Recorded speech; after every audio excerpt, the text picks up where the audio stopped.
Pessoal, boa tarde. Meu nome é Márcio Sanches. Quero agradecer muito a presença de todos vocês aqui no nosso painel, né?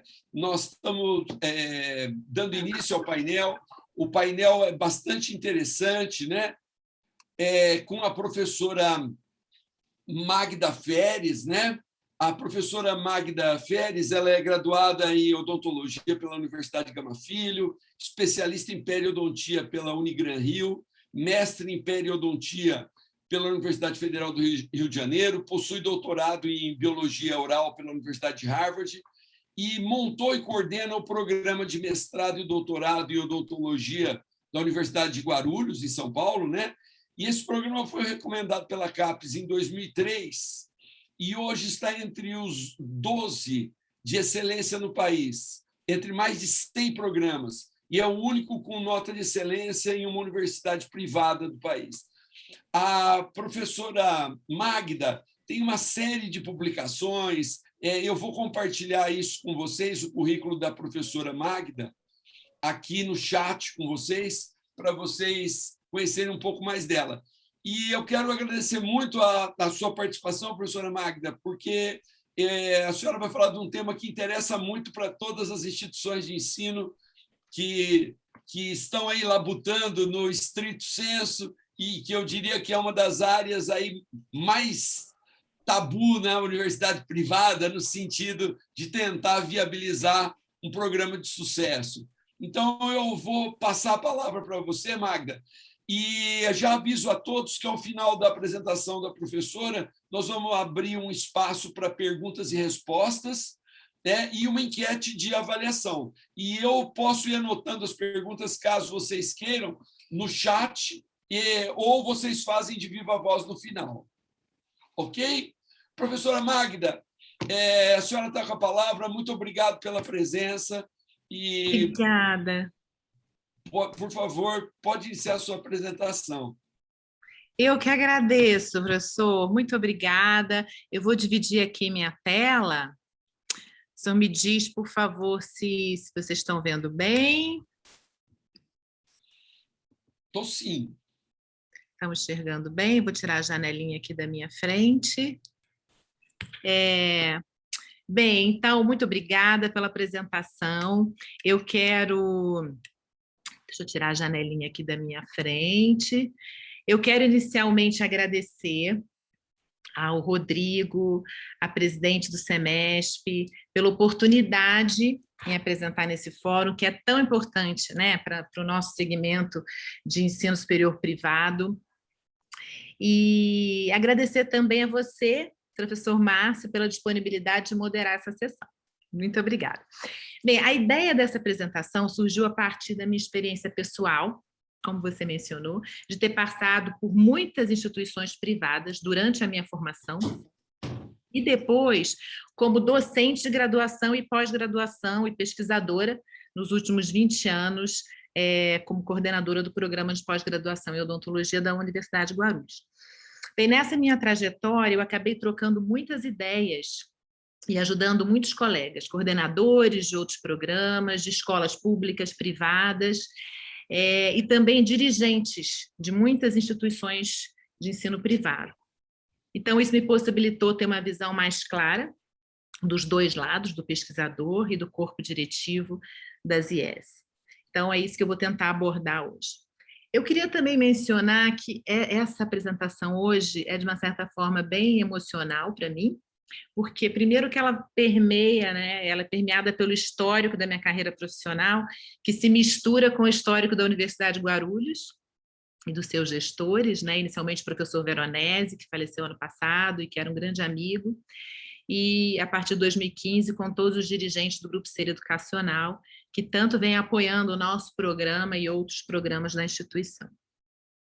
E ainda é mais emocional pelo fato de ser a primeira vez que eu falo nesse fórum, justamente o primeiro ano sem a presença do meu sogro, Hermes Ferreira Figueiredo, que era um grande amigo, não era só sogro, era muito mais que isso, era um grande conselheiro e amigo, e que esteve aí à frente do SEMESP durante mais de 20 anos na diretoria e faleceu bem recentemente. Muito bem, então agora entrando já na apresentação, eu dividi... só um minutinho. Vamos ver se vai aqui para frente. Eu dividi essa apresentação em duas partes, tá? Eu acho que alguém está com o microfone aberto. Você vê aí, Márcio, para mim? Então, eu dividi essa apresentação em duas partes. Inicialmente, eu quero abordar os principais pontos de divergência que acabam, na minha opinião, prejudicando, né, divergência entre docentes, pesquisadores e corpo diretivo, que acaba prejudicando que a gente utilize a nosso favor, né, o que a gente tem de diferencial nas instituições particulares, a nosso favor, para os cursos de estrito sensu, né? Como, por exemplo, a gente ser menos engessado nos processos burocráticos, a gente poder contratar e demitir professor por resultado. Então, falar um pouco desses pontos que meio dão uma poluída nessa conversa entre pesquisadores e corpo diretivo.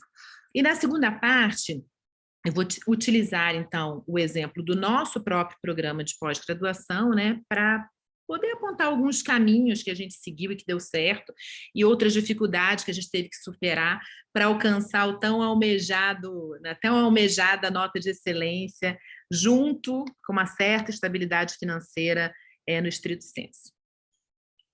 Bem, então, eu observo que muitas vezes, né, o corpo diretivo, né, das instituições, enfim, reitores, pró-reitores, mantenedores, vê o estrito sensu como um fardo que as instituições particulares precisam carregar. E, do outro lado, a gente tem o docente pesquisador, que se sente muitas vezes pouco valorizado, né? Então, ele pensa assim, eu sou um mal necessário. E aí que vem todo o ruído, né? Isso cria um ciclo vicioso que acaba prejudicando, como eu falei, que a gente extrai o melhor resultado possível nesses programas de estrito sensu dentro do segmento privado.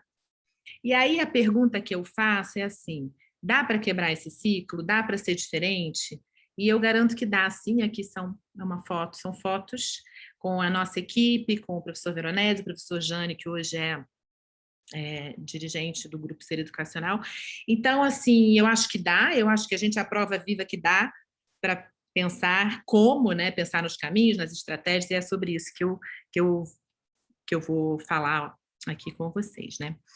Bem, então, eu quero começar pelos pontos de reflexão em relação a esses dois lados da moeda aí, pesquisadores e dirigentes. E aí o primeiro ponto que eu quero abordar se trata de uma preocupação totalmente justificável das instituições de ensino superior privadas, que é o que está escrito aí, nesse pensamento, esses mestrados, esse doutorado só dão prejuízo. Esse pensamento tem fundamento, porque os programas de estrito sensu não são rentáveis, eles não vão ser rentáveis nunca, mas eles não precisam ser um poço sem fundo. Né? Eles não vão ser rentáveis nunca, porque eles são meio amarrados pela CAPES. Então, a gente tem um mínimo de docente que precisa para montar um programa, um máximo de orientações por docente, mas existem formas de fazer esses programas serem menos, darem menos prejuízo, né? Ter alguma sanidade assim, financeira, né? Só é necessário, então, a gente tratar de estratégias, né, para alcançar o menor déficit possível.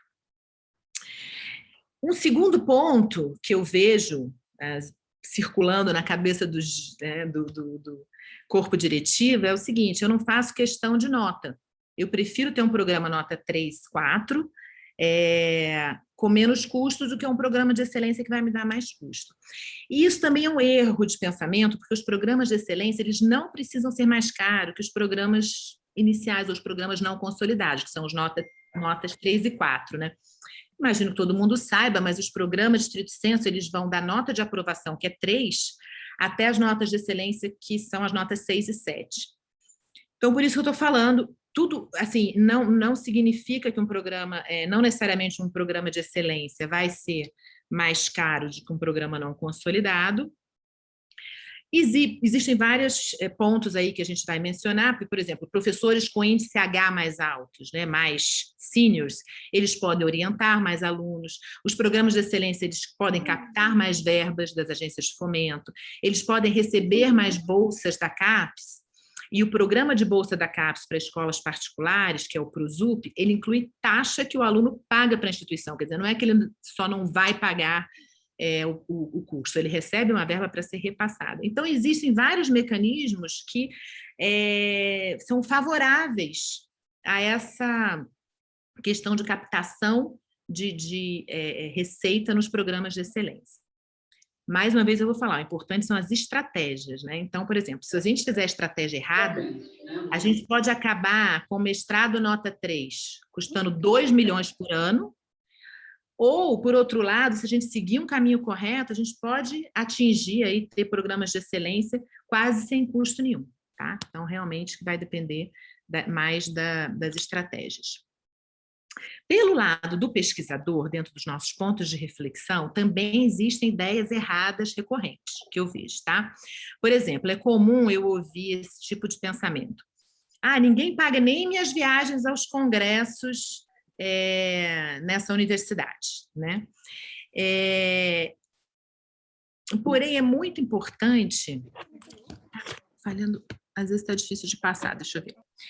Que o pesquisador saiba que as instituições, sejam elas públicas ou privadas, elas não têm orçamentos amplos, grandes orçamentos para pesquisa. Nem mesmo a USP tem, né?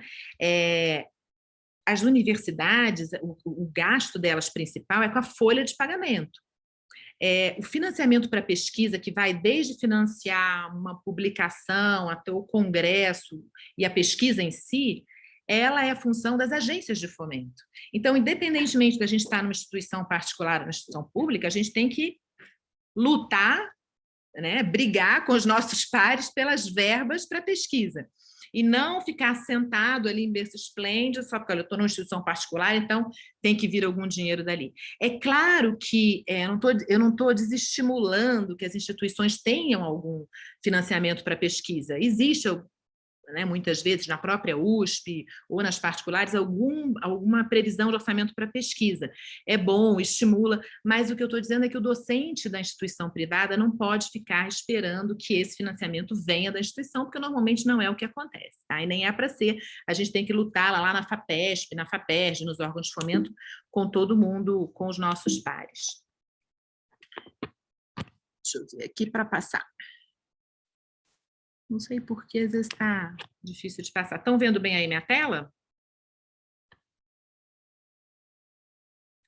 Está vendo, né? Está tudo certo? Sim, está normal. Está normal. Sim. Muito bem. Um outro incômodo que muitas vezes eu percebo nos docentes, né, de pós-graduação é não querer dar aula na graduação.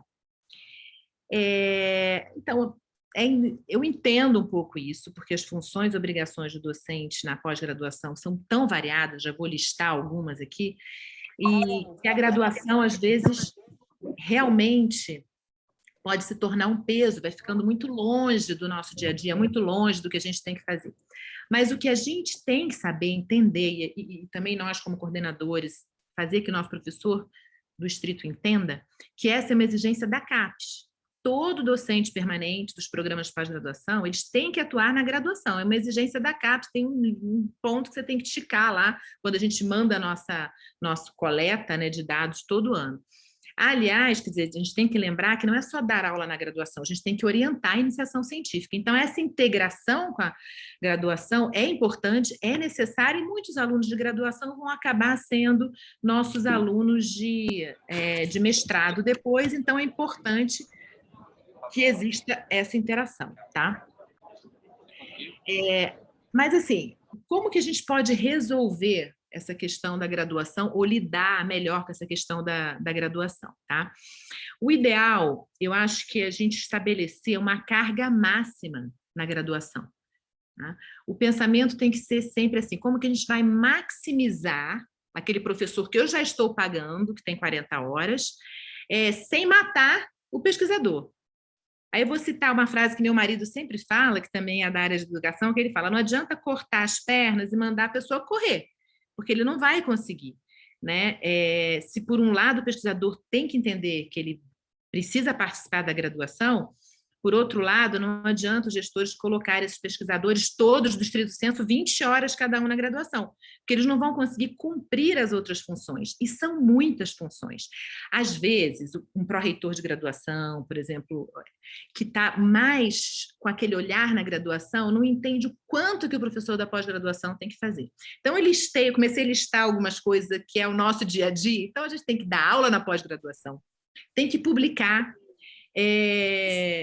ou seja, para publicar, você teve que desenhar, conduzir o estudo, chegar no final, análise estatística, escrever esses artigos, captar fomento.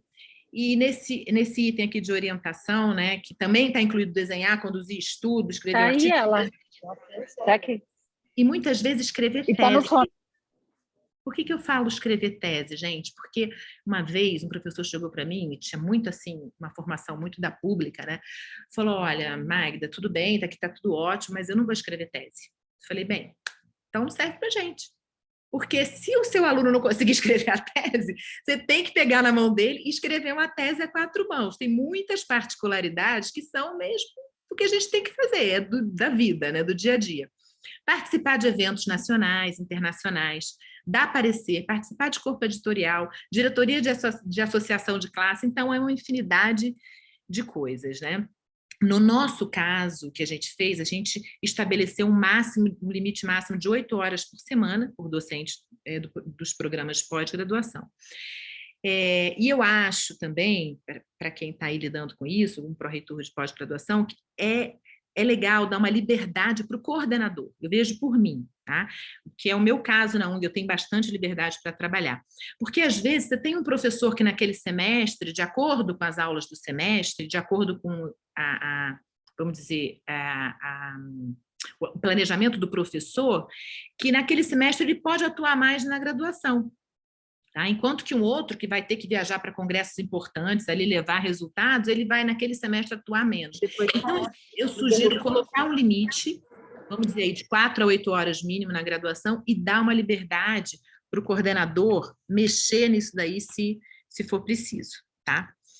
Bem, um último ponto de reflexão para a gente fechar essa primeira parte, também ligado à graduação, é esse pensamento que o estrito sensu é de excelência, mas a gente não consegue impactar a graduação, a gente não consegue impactar a nota do ENAD.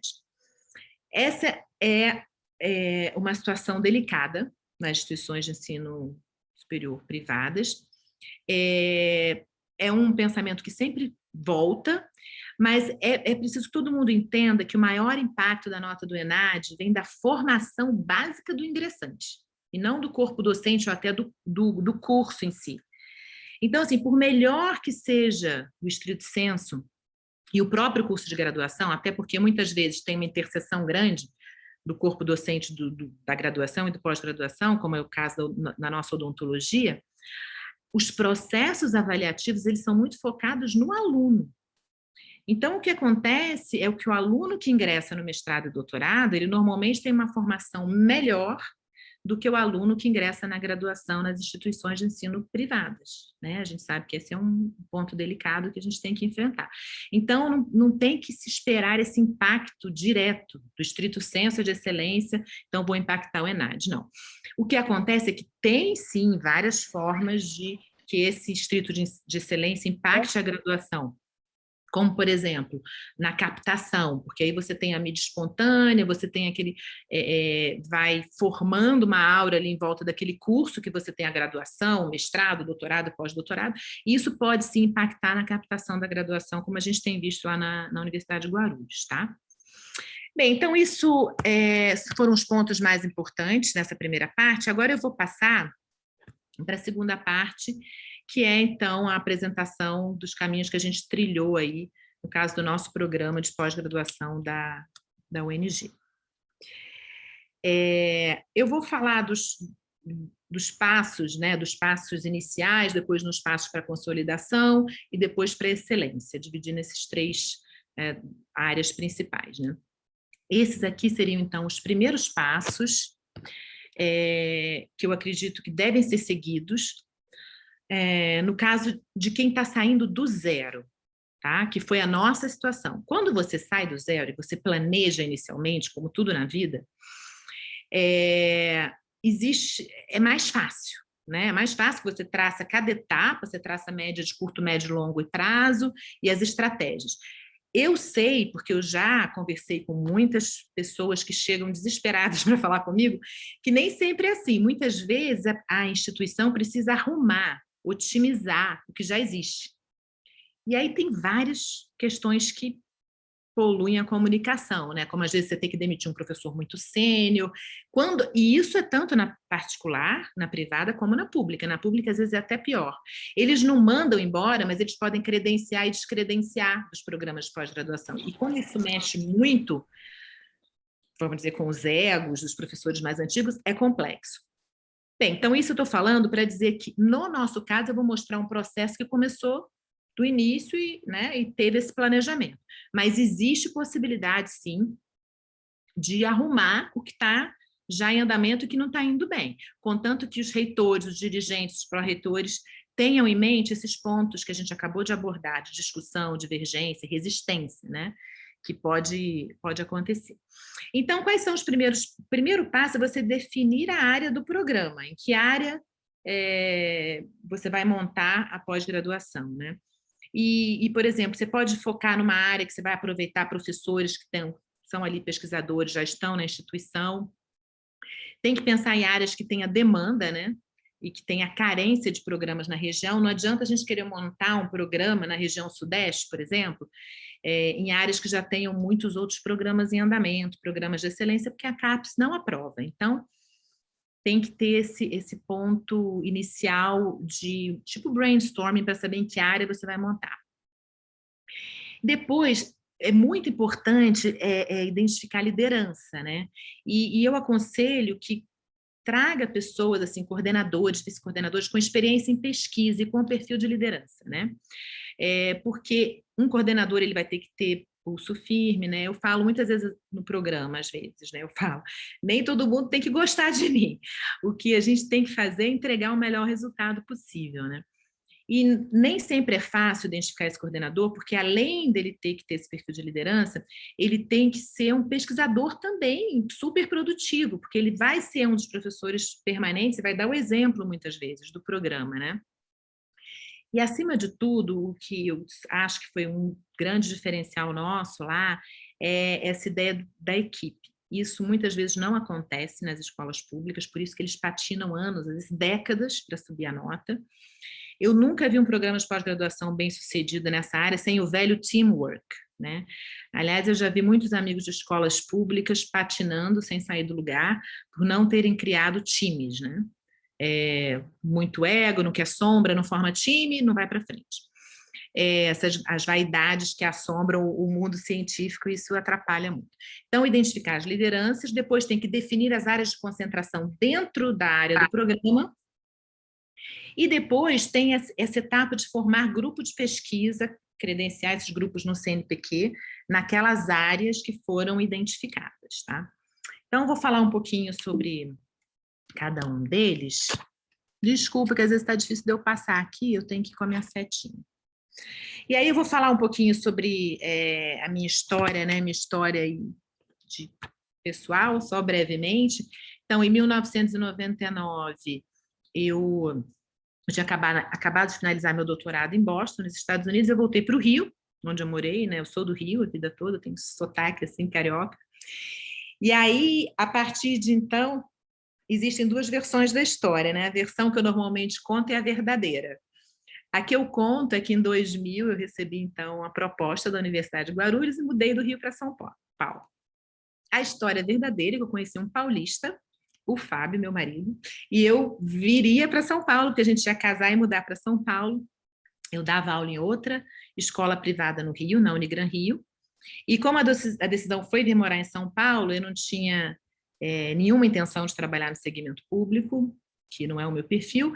Ele me ajudou, a gente mandou o currículo para várias instituições privadas, e me ajudou muito, porque ele não queria mudar para o Rio de jeito nenhum, e eu acabei fazendo algumas entrevistas, né? Aí veio aquela conjunção astral, que só acontece de 100 em 100 anos, porque a ONG estava na UNG como reitor o Alexandre Stolano, que hoje é meu amigo, e o professor Veronese, que era um dos donos, e eles já tinham tomado essa decisão do primeiro ponto que eu mostrei, que era identificar a área que eles gostariam de montar o mestrado e doutorado, e era numa época que estava todo mundo correndo atrás de montar, porque a CAPES tinha lançado essa norma, né, que as instituições, que as universidades, para manter o status de universidade, elas tinham que ter um mínimo de, naquela época, se não me engano, eram 3 mestrados e 1 doutorado.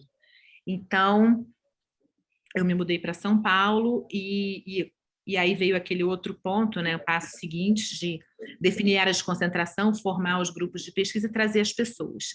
Então, tive muita sorte de trazer a Luciene, a Silvânia, outros professores, alguns passaram por nós, não estão mais, mas a gente fez, então, aquele segundo passo, definimos as áreas de concentração e formamos os grupos de pesquisa.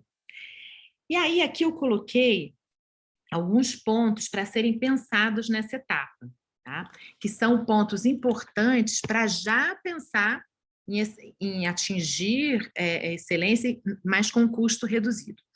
Então, o que a gente tem que pensar aqui? Ver as normas da CAPES sobre o número mínimo de docentes da área, porque nesse momento de montar o programa, a gente pode trabalhar com o número mínimo, né, para o mestrado, porque a gente sempre começa com o mestrado. E também já ir pensando quantos professores a gente pode dividir em mais de um programa dentro da mesma instituição, porque essa interação dos professores minimiza muito o custo dos programas, né? E outra coisa também muito importante é pensar se existe demanda para a área que a gente pretende criar.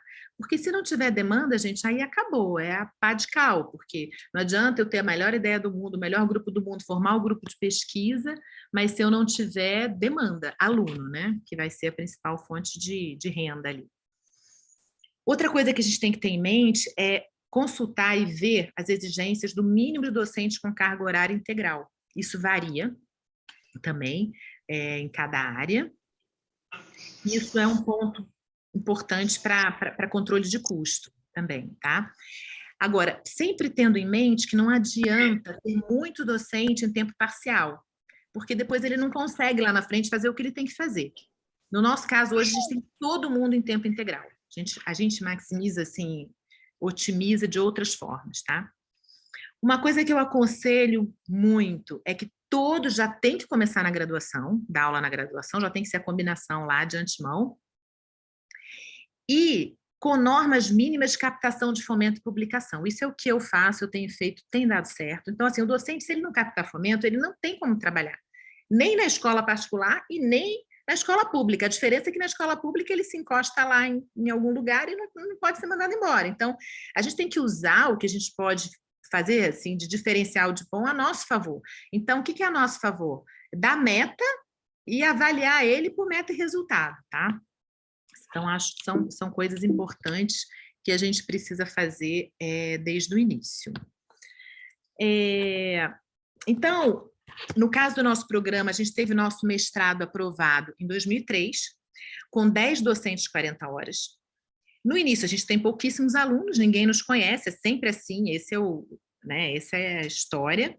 A gente tinha 2 horas de concentração e a gente já montou com estratégia para uma terceira área de concentração.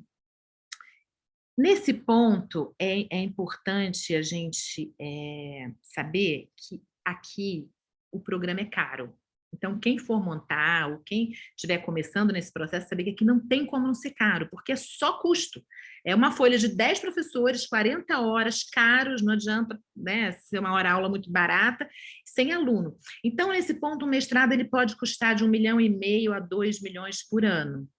E tem que ter uma previsão aí de alguns anos para ele se fortalecer minimamente. Então, quem estiver fazendo conta tem que incluir isso daí na conta, né? Que inicialmente realmente é prejuízo, não tem jeito, né? Para vislumbrar alguma coisa melhor lá na frente.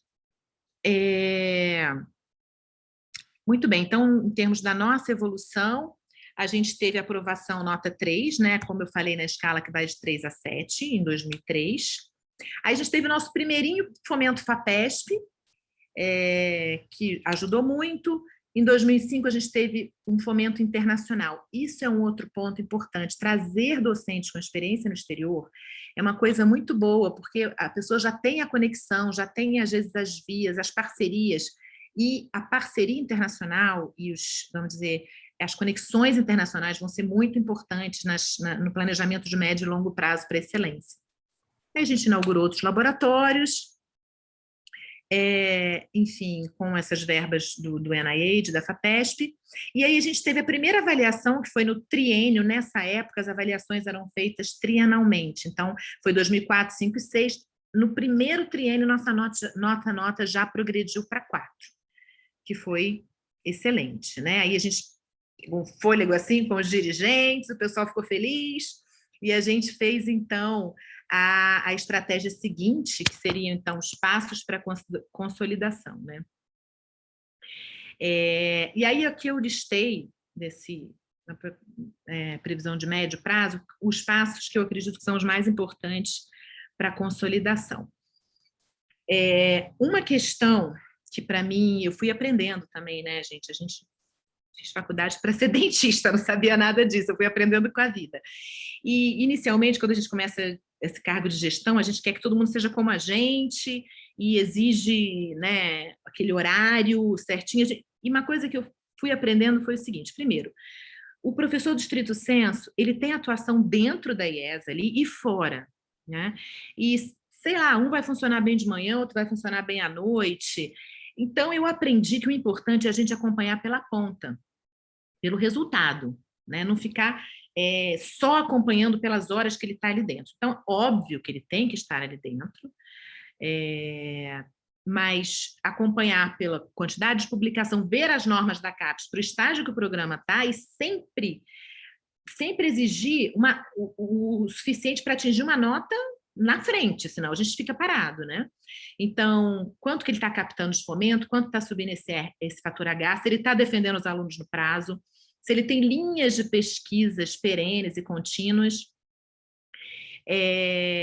Por experiência própria, eu digo que é preciso que também o grupo, nessa filosofia de teamwork, de grupo, que esse grupo entenda que existem questões gerais do programa que tem que ser dividida por todo mundo, né? Claro que isso vai variar. Se a instituição tem mais infraestrutura, você passa menos dessa coisa da burocracia para os professores, mas assim, eu acho que o estrito sensu é tão específico que tem muita coisa que tem que ser feita pela gente mesmo. Então, por exemplo, lá nos meus professores, tenho eu de coordenadora, sempre um vice-coordenador que me ajuda com a parte burocrática, mas tem uma pessoa que vai cuidar do site, a outra vai para o comitê de ética, a outra cuida de projeto em rede, a outra do ProEx, a outra do Instagram.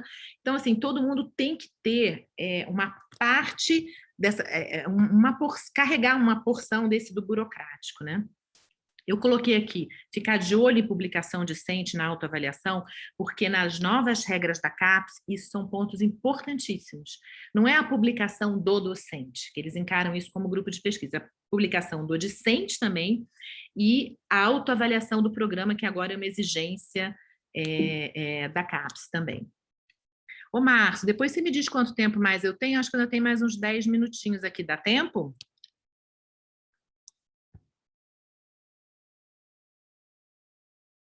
Você tem mais uns 10 minutinhos. Tá bom. 16, bem, tá bom. Então, nessa fase, né, a gente teve um triênio muito importante, porque a gente teve a aprovação do doutorado em 2007, aí o início da primeira turma do doutorado, e aí na nossa segunda avaliação a nota já progrediu para 5, que foi maravilhoso. O que acontece com a nota 5? Quando a instituição tem pelo menos um programa nota 5, tá? A CAPES disponibiliza o acesso ao portal de periódicos. Esse portal de periódicos ele tem um acervo de mais de 135 mil títulos. Se não me engano, é a maior base de dados de periódicos com texto científico completo do mundo. Essa economia que vai ser feita, porque aí é um acesso para a instituição inteira. Então, essa economia que vai ser feita de não ter mais que assinar um monte de revista científica tem que contar na planilha do programa, né? Isso é como se fosse uma receita trazida pelo programa, porque é um benefício, né? Bem, a implantação do doutorado e o acesso ao portal abriu um outro horizonte para o programa, de forma geral. A avaliação da CAPES é vista com muita seriedade, então isso acaba que aumenta, né? Eu entendo que na graduação, acho que o aluno não identifica muito, né, a nota do programa, mas na pós-graduação é diferente. Eles identificam, isso aumentou muito o nosso fluxo de alunos. E eu botei um asterisco aqui na nota 5 após a reconsideração e na aprovação do doutorado após a reconsideração, que é para dizer para vocês que nem tudo foi flores, entendeu? Não foram só flores. Foi muito esforço. Tudo que a gente conseguiu de importante foi após reconsideração.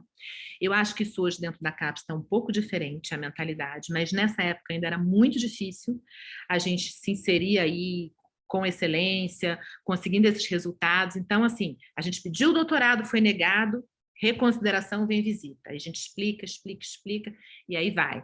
Mesma coisa para a nota. Não veio a nota 5, eu pedi reconsideração, a gente explica. Então, é só para colocar esse ponto assim, peçam reconsideração, né?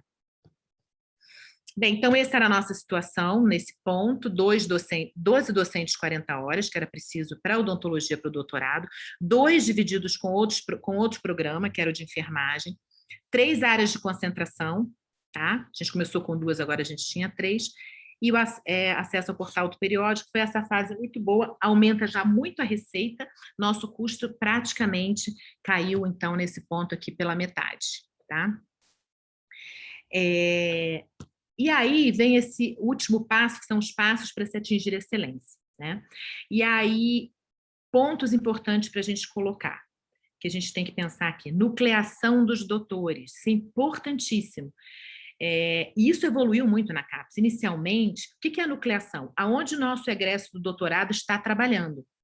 Inicialmente, a CAPES contava todo o histórico do programa na nucleação e só considerava nucleado aquele seu egresso do doutorado que estivesse em outro programa de pós-graduação. Ou seja, era impossível competir com as escolas públicas, porque eles formaram desde as primeiras pessoas, entendeu? Eles formaram todo mundo que hoje formaram a minha, os meus professores, de todas as escolas particulares, porque eles estão aí desde a década de 70. Eu fiz um movimento grande e a gente teve uma coordenadora de área maravilhosa que entendeu isso mudou. Agora, a CAPES conta a nucleação por período, tá? E não precisa mais ser só em outro programa de pós-graduação, pode ser na graduação, pode ser na indústria, pode ser em pesquisa e desenvolvimento dentro da indústria, e isso melhorou muito para a gente.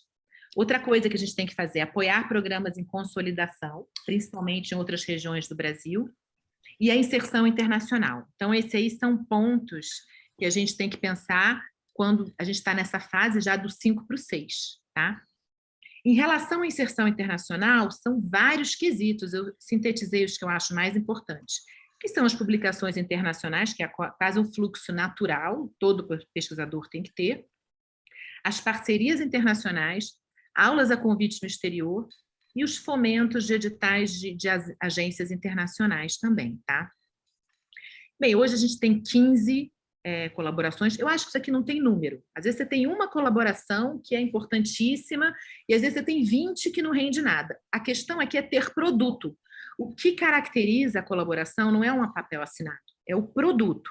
Então, se eu vou falar lá, olha, a gente tem colaboração com o Forsyth Institute de Boston, eu vou falar, existe essa colaboração e a gente publicou tantos artigos em conjunto, alunos foram para lá, professores vieram para cá, então aqui não tem um número, são as colaborações que você tiver produto para relatar.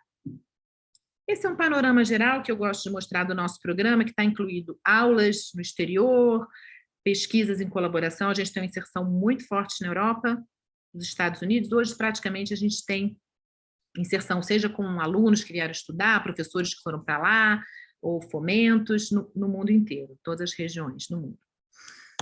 Bem, então, aqui na etapa de evolução, né, a gente teve essa aprovação do PROCAD, que é um programa de auxílio da CAPES a instituições que têm programas em consolidação, a primeira bolsa de doutorado, implementação de outros laboratórios, e aí essas bolsas de pós-doutorado também são muito importantes, porque eles podem formar, a partir dos pós-doutores, você pode contratar alguns pós-doutores mais para frente, na nova geração de pesquisadores do programa.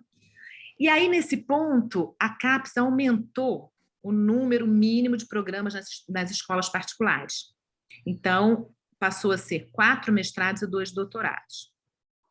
Aí eu vi ali uma janela de oportunidade para a gente ampliar mais ainda a odontologia. Falei, vamos montar um mestrado de ortodontia, um programa separado, profissionalizante, que tinha quase nenhum, acho que só tem um, além do nosso, no Brasil, e a gente pode, então, compartilhar docentes. A gente otimiza mais ainda esse processo aí de corte de custo. E aí a gente montou o programa de ortodontia e a nota, então, progrediu em 13, 14, 15, 16, no Você já está pronto, tomei banho. a nota progrediu, então, para 6. E aí, novamente, não foi simples assim, né? Essa progressão foi dificílima, porque o que acontece? Até coloquei esse gráfico aqui para exemplificar qual era a nossa situação de produção científica. Então, aqui a gente está vendo a média de publicações A1 por docente permanente nos programas de excelência, nesse período, 2013 a 2016, e vocês estão vendo aqui que a gente tinha a maior média de todos os programas de excelência. E quase todos os outros critérios de avaliação a gente estava na frente dos programas nota 6. E a gente não foi normal, a gente fez 2 reconsiderações e eu tive que entrar, e foi muito apoio do Grupo Ser mesmo, da ONG. Eu fui a Brasília, inclusive. Aqui foi um movimento maior, porque a última instância é uma instância quase jurídica dentro da CAPES. Então, essa é uma outra dica. A gente tem que saber todas as instâncias de reconsideração e não ter medo de ir. Muitas vezes as instituições não querem ir por medo de depois sofrer alguma retaliação, alguma coisa. Não tem que ter esse medo. Só para vocês terem uma ideia, nesse quadrênio, esse programa aqui da Universidade Federal de Uberlândia, que só tinha 12 doutores só tinham sido formados, progrediu para 6. E o nosso, que está aqui em termos de produção, não progrediu. Enfim, isso aí foi uma briga ótima, uma briga boa, deu certo. Nosso programa progrediu para 6, e essa é a situação da área de odontologia atualmente. A gente tem 100 programas de pós-graduação, 12 têm nota de excelência, 11 estão em estaduais paulistas ou federais, e o nosso, na UNG, que é o programa mais novinho a atingir a excelência, então, de todos, né, até hoje.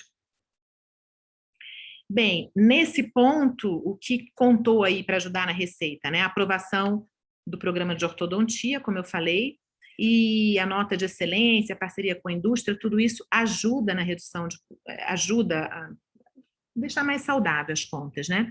Então, a gente tinha 14 docentes permanentes, 5 divididos com o programa novo de ortodontia, um deles dividido com 2 programas da UNG, um docente sem custo, que era um pós-doutor formado por nós, e a gente aumentou a receita por estudos em parceria com a indústria, partes do fomento da FAPESP que vem especificamente para usar na universidade, não especificamente, não precisa ser dentro do programa, o PROEX, que é uma verba específica para os programas de excelência, que a gente recebe R$80 mil por ano, aumento no número de taxas ProSUP, que é o programa de bolsas, e também a gente pôde montar Minter e Dinter, que também vão aumentar o número de vagas.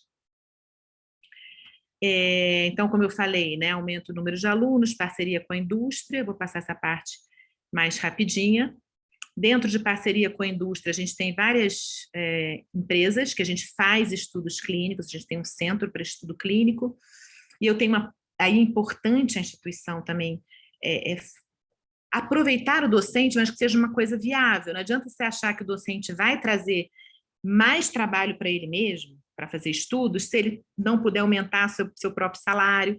Então, eu tenho uma parceria dessa já de muitos anos, desde 2007, dentro da Universidade de Guarulhos, que se o docente trouxer estudos, tem uma parte que a gente chama de overhead, que vai para a instituição diretamente, sem receita, tem uma parte que vem para o docente. Então, isso é muito importante, né, para a gente aumentar a receita e otimizar o próprio docente. Essa é uma parceria que a gente tem com a Colgate, que é muito importante, a Colgate americana, então somos nós, a USP e a Colgate.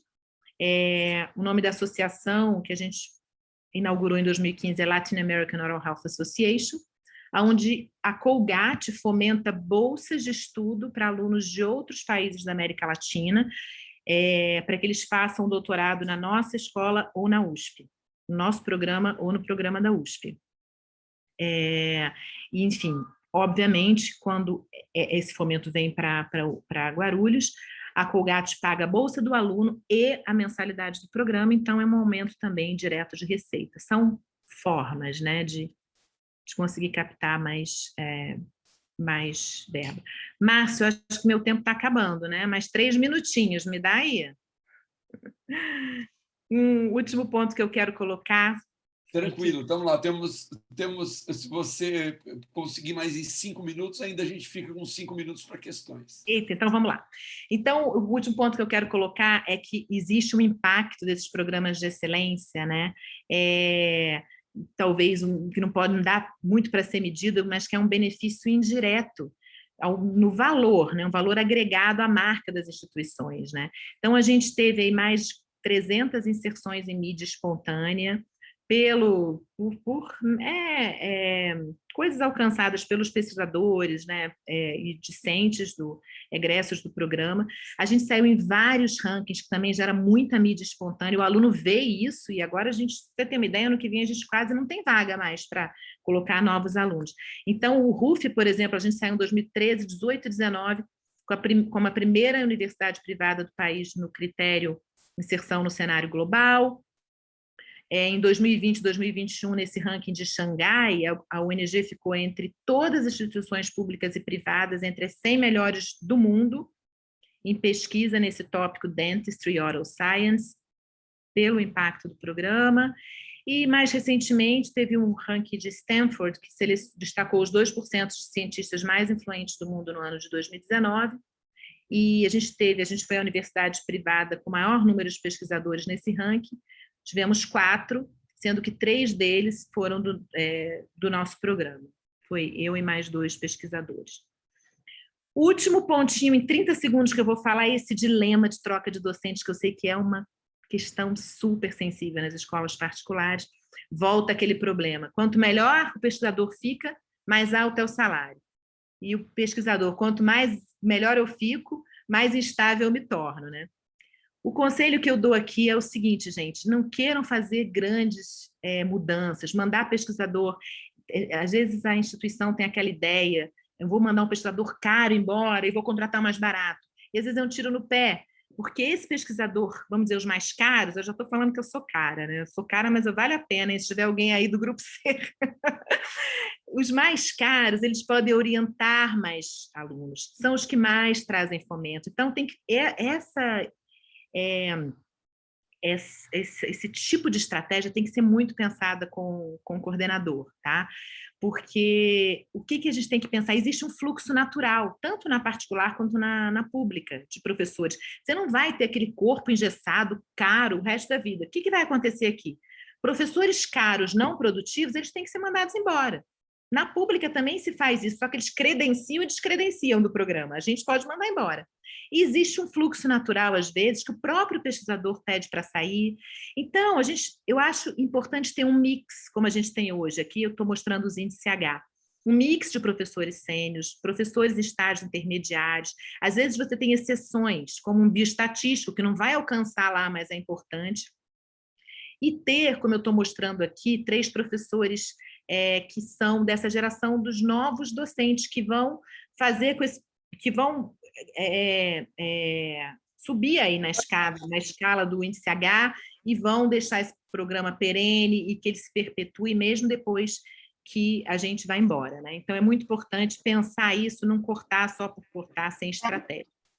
Gente, é isso. Eu quero deixar com vocês meu Instagram, Instagram do programa, e dizer que é possível, sim, alcançar excelência, sustentabilidade financeira.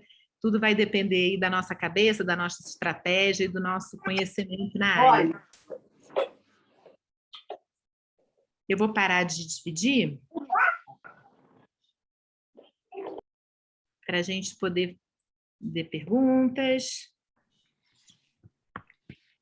Ver quem tem pergunta.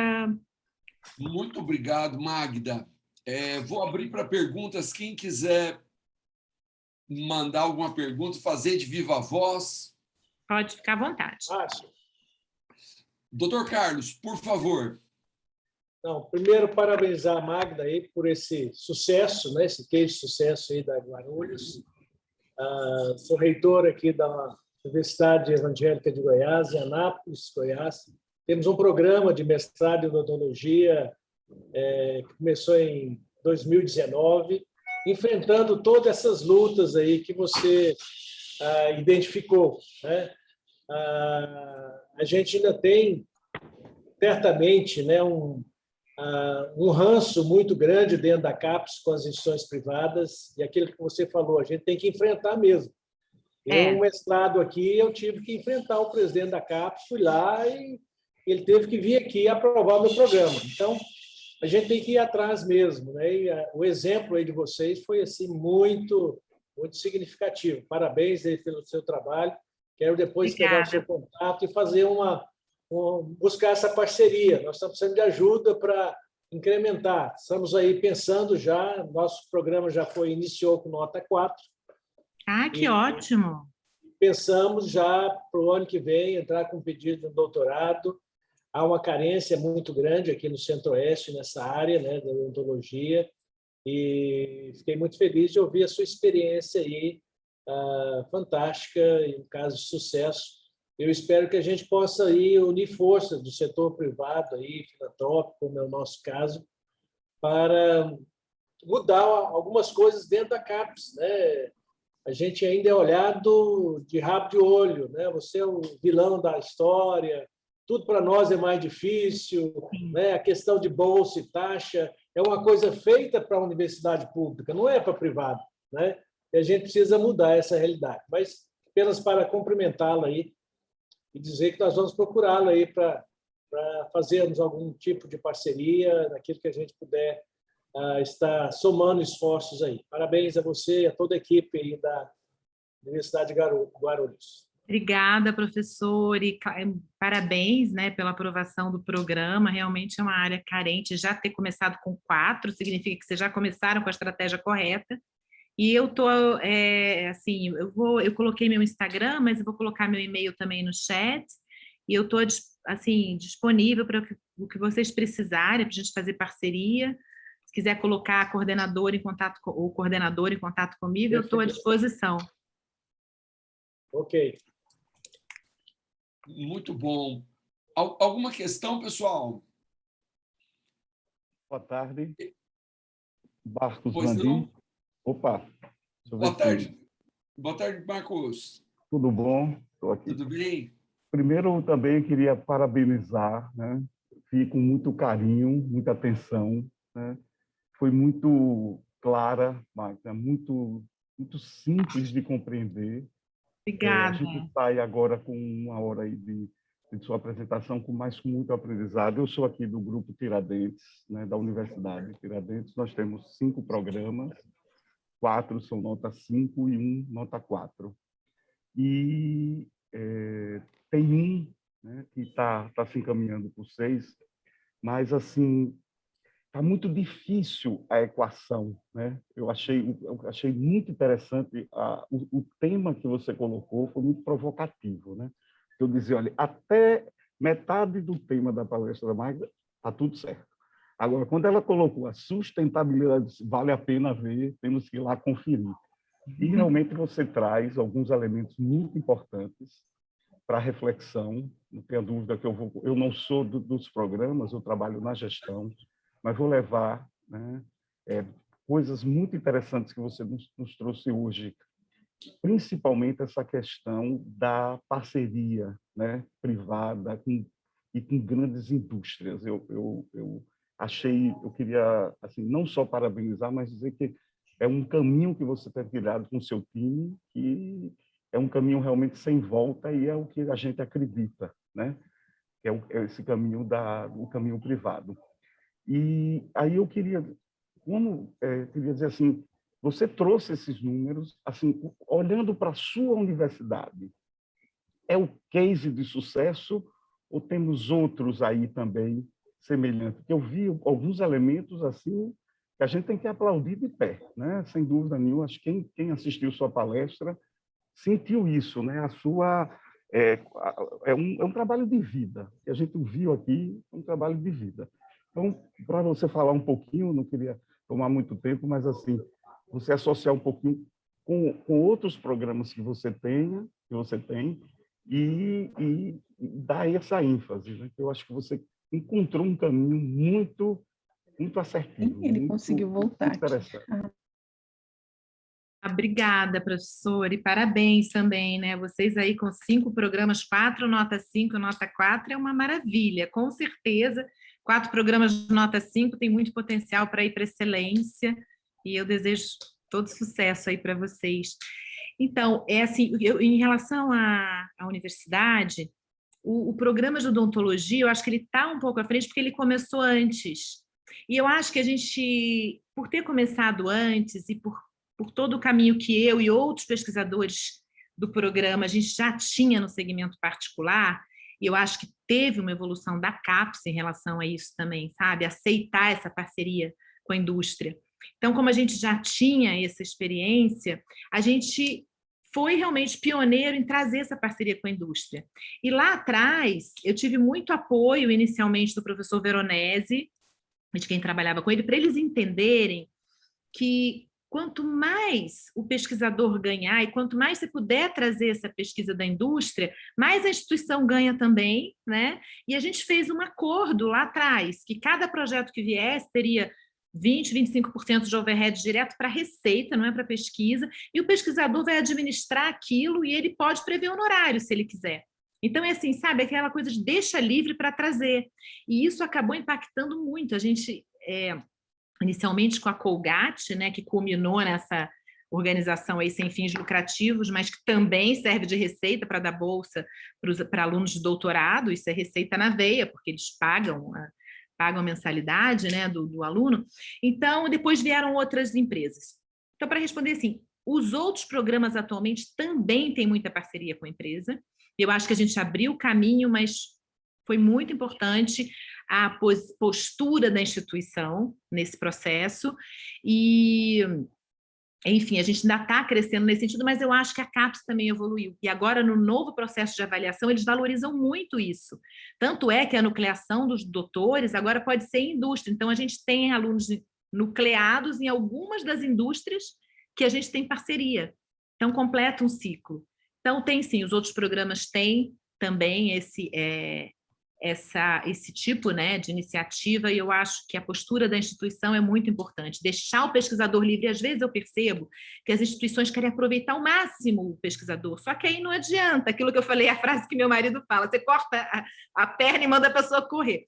E outra, se você não estimula isso, esse pesquisador, ele pode fazer em outro lugar. A gente não tem dedicação exclusiva, ele pode sábado oferecer um curso em outro lugar, trazer uma parceria para outra coisa. Se a gente fideliza ele na instituição, ele fica mais ali, produz mais ali, enfim, e vai crescendo junto com o programa. Pessoal, eu estou sendo chamado aqui para a gente encerrar a sessão. Eu queria agradecer muito você, Magda. Eu acho que essa é uma área que a gente, no semestre, tem que investir muito, né? Eu falei para a Magda e me coloco à disposição aqui de vocês, como Universidade Corporativa, para a gente pensar em capacitações para os docentes aí de pós-graduação conseguir captar mais recursos, para as instituições melhorarem sua performance. E acho que essa experiência que você trouxe para a gente é muito bacana e eu gostaria de te agradecer muito da tua presença e gostaria que eu preciso passar uma enquete para vocês, né? É uma enquete rapidinha para que vocês façam a votação com relação aí a palestra, né, ao evento, mas, de qualquer forma, agradeço muito, Magda, e deixo para você as tuas palavras de despedida aí para o pessoal. Obrigada, professor. Eu que agradeço, é um prazer, né, poder usar assim, a experiência que eu tive, que a gente teve no programa, se puder ajudar né, no crescimento de outros programas no nosso segmento de ensino particular. Então, coloquei meu e-mail no chat e estou à disposição para o que vocês precisarem. Vamos sim tentar fazer outros cursos, outras iniciativas que possa ajudar todo mundo, né? E que a gente cresça junto. Muito obrigado, Magda. Muito obrigado a participação de todos. A enquete não entrou, mas eu vou dar meu depoimento aqui, que foi excelente. Agradeço a todos e aguardo vocês na próxima sala aí para outra atividade. Obrigado, pessoal. Obrigada, boa tarde a todos. Até logo. Tchau, tchau. Obrigado. Grande abraço. Tchau.